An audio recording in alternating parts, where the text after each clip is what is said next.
Já estamos de volta e agora eu vou ler os recadinhos. Já tem aqui o Hélio, colocou bom dia, bom dia, amiga linda, tudo de bom pra você, beijo. A Marta colocou bom dia, minha linda, como faço pra falar com você? Manda inbox, Marta, aqui mesmo no Instagram do Tudo de Bom, que eu te respondo por lá, viu? A Debilin 12 colocou bom dia, linda, que seu dia seja abençoado. Áurea Dantas, TV Ponta Verde, tudo de bom. Muito obrigada, amém, que o seu dia também seja bastante abençoado, Debilin. A Roseane colocou bom dia, minha linda, manda um beijo pro Arthur, Alessandro e Alexia. Um beijo pro Arthur, Alessandro e Alexia e outro pra você, Roseane. Obrigada aí pela audiência.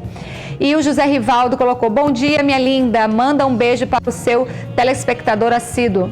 Um beijo, José Rivaldo, para você e para todo mundo aí de Paripueira que sempre está ligadinho aqui na TV Ponta Verde, especialmente no Tudo de Bom. E o professor Jorge Araújo, estou ligado no melhor, @tudodebom_AL. Estava com saudade dessa loira arretada. Sucesso e uma boa semana a todos. Muito obrigada, Jorge. Sucesso para você também. Excelente semana. E o Everton Lessa, amando o programa de hoje. Me manda um beijo, Áurea. Beijo, Everton, para você também, para todo mundo que está em casa. E agora a gente vai falar sobre educação emocional infantil. Esse é o assunto que a pedagoga Nayara Araújo vai conversar com a gente agora e você vai saber da importância de se ter uma educação emocional. Não é isso, Nayara? Bom dia. Bom dia, Áurea. Bom dia a todos. Então, é importante entender que a criança ela tem um ciclo a ser seguido. E esse ciclo ele precisa ser respeitado para que desenvolvam-se adultos bem preparados, integralmente bem preparados. E as escolas hoje em dia, elas não preparam, né? Emocionalmente não. Na verdade, às vezes nem a família prepara, né? A gente vê muitas coisas aí de traumas, de situação, de pessoas confusas, todo mundo tendo que procurar terapia. Sou fã da terapia, acho mó barato a pessoa fazer, porque a pessoa realmente se conhece, mas porque realmente foi faltando ali uma base, principalmente emocional. Sim. A escola tradicional, ela surge como preparação de produto de mão de obra de trabalho, certo? Então, ela vai supervalorizar as inteligências linguísticas e lógico-matemáticas e todo o resto vai ficar de lado dentro dessa proposta. E o que você pode falar para quem está em casa de uma forma bem clara e objetiva do que seria essa educação emocional para os pequenininhos? Então, os nossos pequenos, a partir dos 2 anos de idade, já são protagonistas do processo de ensino-aprendizagem. Então, a criança ela não vai somente reproduzir a professora, ela aprende a respeitar e não obedecer, ela aprende a se colocar e argumentar quando é necessário e ela aprende a respeitar o outro. E como eles argumentam, né? Cada dia mais cedo. Você sente isso, Letícia? Você que já é mãe, já tem filho? Muito. Meu bebê tem justamente 2 anos, meu filho mais velho já é adolescente, mas essa fase é justamente quando eles começam a adquirir a percepção do eu e aí tudo muda, né? Sim, sim. E se nesse momento, quando eles, como você falou, estão adquirindo a percepção do eu, e não só isso, começando a adquirir oralidade, começando a adquirir uma segurança sobre o seu psicomotor, eles começam a desenvolver, na verdade, a coordenação motora ampla e a coordenação motora fina, se nós não deixamos que ele desenvolva autonomamente, ele nunca vai se tornar um ser humano autônomo. Ele sempre vai achar que precisa de alguém para resolver os seus problemas. E aí, como é que a gente na escola pode direcionar isso, ou os pais em casa podem ajudar para que seu filho cresça com essa tão famosa e procurada por todos inteligência emocional? Na verdade, isso é uma proposta colaborativa. A escola tem que saber o seu papel, os pais têm que entender o seu papel e tem que entender que o foco desse aprendizado é a criança. É muito difícil nesse momento, porque os pais eles costumam comparar crianças e crianças. Ah, mas o meu filho não sabe, o coleguinha dele sabe mais do que ele. Primeira coisa, nós precisamos entender que nós somos indivíduos únicos. Então, a comparação já atrapalha todo o desenvolvimento desse processo. Entendi. E aí, por exemplo, crianças de 2 anos, como é a idade do filho da Letícia, que eles estão ali o quê? Pré-maternal, maternal, né? Seria maternalzinho, cada escola tem uma nomenclatura para isso.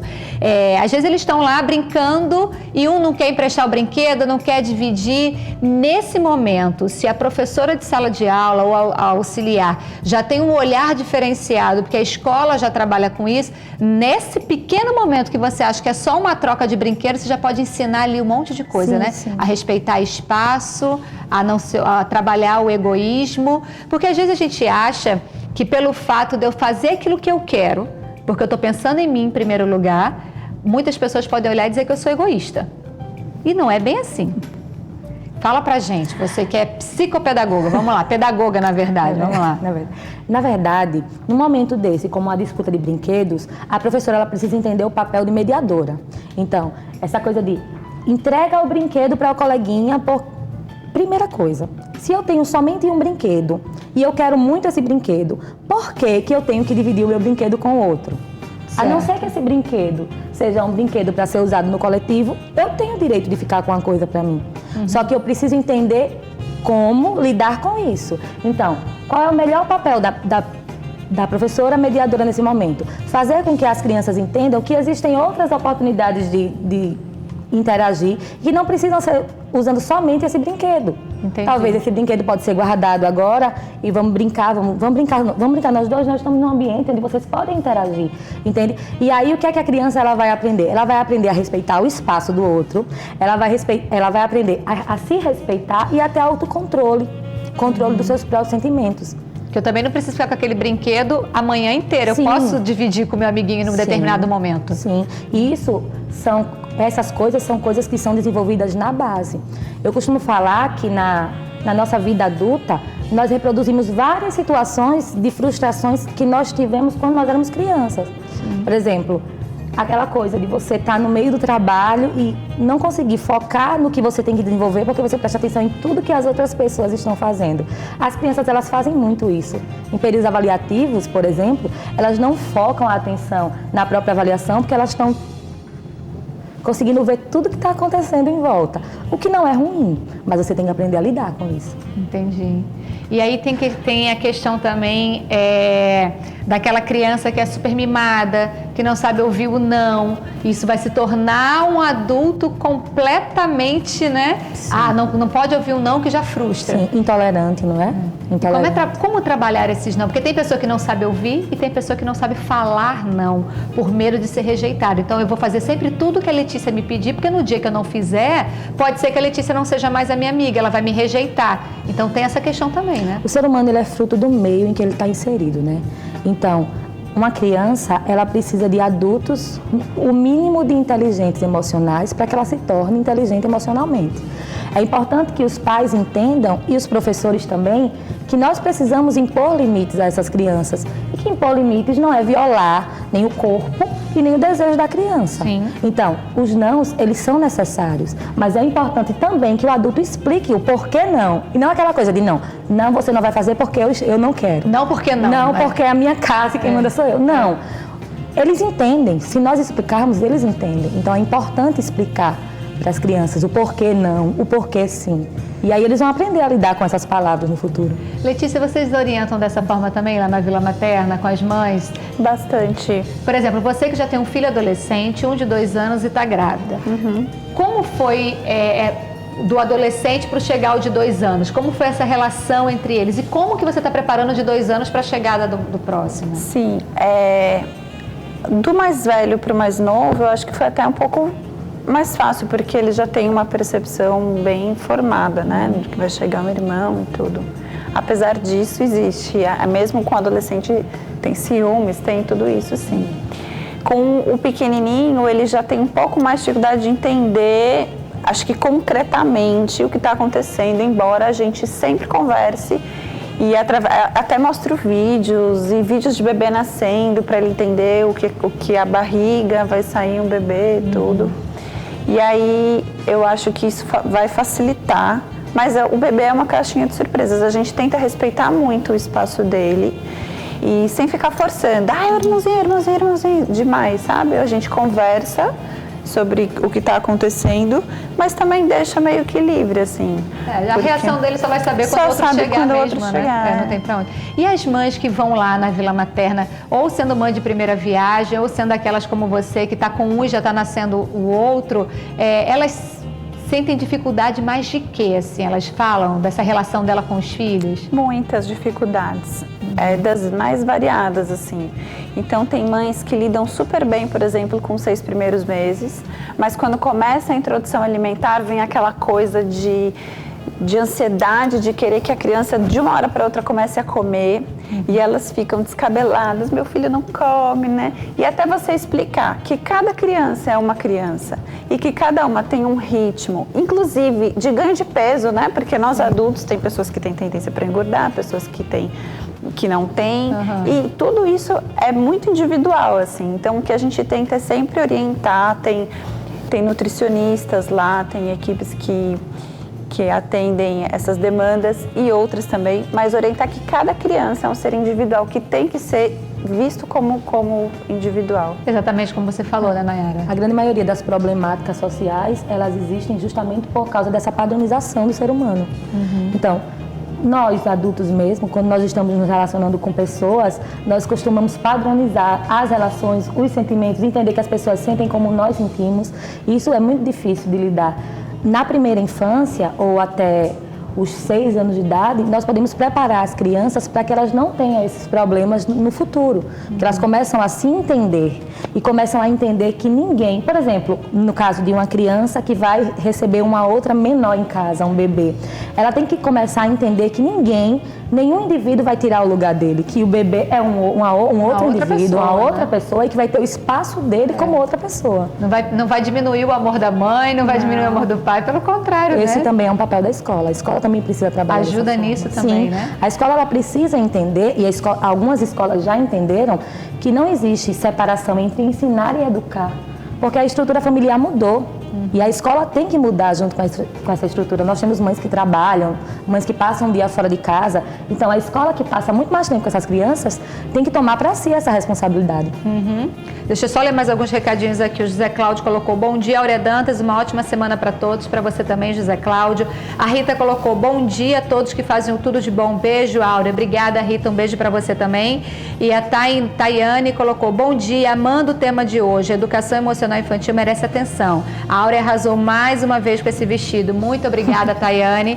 E realmente é isso, né? Porque é como você falou, a gente tem uma vida muito corrida, passa às vezes o tempo todo na rua e os nossos filhos estão divididos entre escola, algumas tarefas extracurriculares, às vezes com uma babá em casa. E quando a gente chega, eu alguns momentos eu me policiava muito, porque eu ficava, ai meu Deus, me cobrava, né? Não tenho tempo para minha filha, não tenho tempo para minha filha. Mas aí eu aprendi que o importante também é ter a qualidade do tempo. Porque às vezes tem aqueles pais que passam o dia inteiro com o filho e não dá a mínima atenção para o filho. E você passou ali 1 hora, 2 horas, enfim, mas você passou aquele tempo com seu filho. Você olhou nos olhos, você brincou, você sentou na mesa. Eu li um texto sobre estamos perdendo os nossos filhos no quarto, né? Porque às vezes as pessoas, antigamente, no texto ela relata que antigamente a gente escutava os nossos filhos brincar no quintal ou no play do prédio, estava sempre todo mundo junto e a gente estava brincando todo mundo. E agora os nossos filhos, eles se trancam nos quartos, colocam os fones de ouvido e vão ficar nos joguinhos. E aí você, mas meu filho está dentro de casa, está seguro. Será que está seguro? Teve o caso daquele adolescente, por causa do joguinho, que morreu, enfim, porque tinha que ficar lá, né, sem respirar.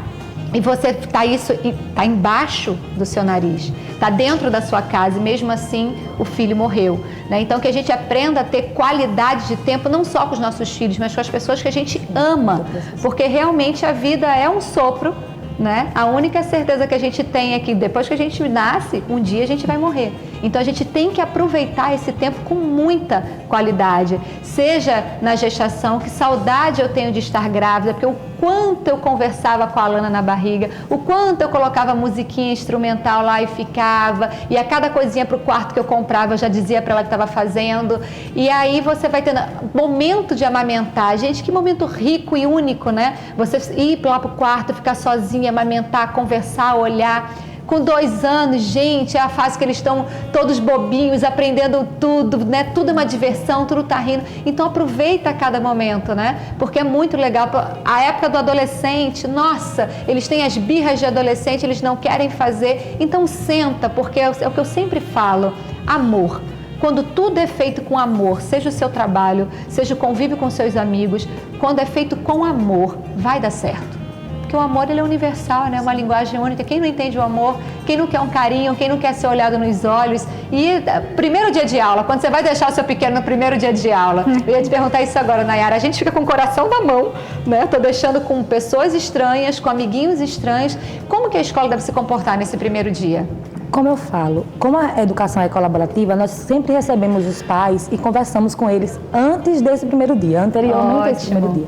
Então, o que é que nós passamos para os pais? Que já que a criança ela é protagonista desse processo, ela precisa saber o que é que ela está indo fazer naquele lugar. Então, o pai tem que chegar e falar, filho, independente dele ter 4 meses, se ele tiver 16 anos, ele tem que entender, filho, o papai vai deixar, a mamãe vai te deixar aqui, porque você precisa ir à escola e a mamãe e o papai precisam trabalhar.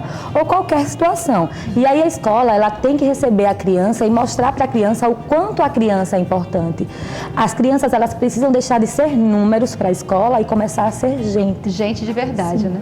Muito bem. Nayara, muito obrigada pela sua presença aqui, por ter nos ajudado um pouquinho com essa inteligência emocional. Letícia, foi um prazer te conhecer também, muito obrigada. Prazer. Obrigada também, tá aí ainda segurando o nenenzinho, né? Seu neném comportado, não chorou um minuto nesse programa. Assim era bom. Assim seria ótimo, né? Sim. Muito obrigada a você de casa, pela sua audiência, pelo seu carinho. Foi muito bom passar esse finalzinho de manhã aqui com você. A gente se encontra amanhã às 11h25. Acabou o horário eleitoral, então logo em seguida já tem ele, Siqueira Júnior, Plantão Alagoas, depois JD com Juliana dos Anjos e a gente finaliza com a Arena e o Júnior de Melo. Somos a TV Ponta Verde, uma empresa do sistema Opinião de Comunicação, o maior sistema do Nordeste. Mais uma vez eu lhe desejo uma excelente semana cheia de amor e de paz. Um super beijo e não esquecem, nosso encontro é amanhã às 11h25 da manhã. Tchau, tchau!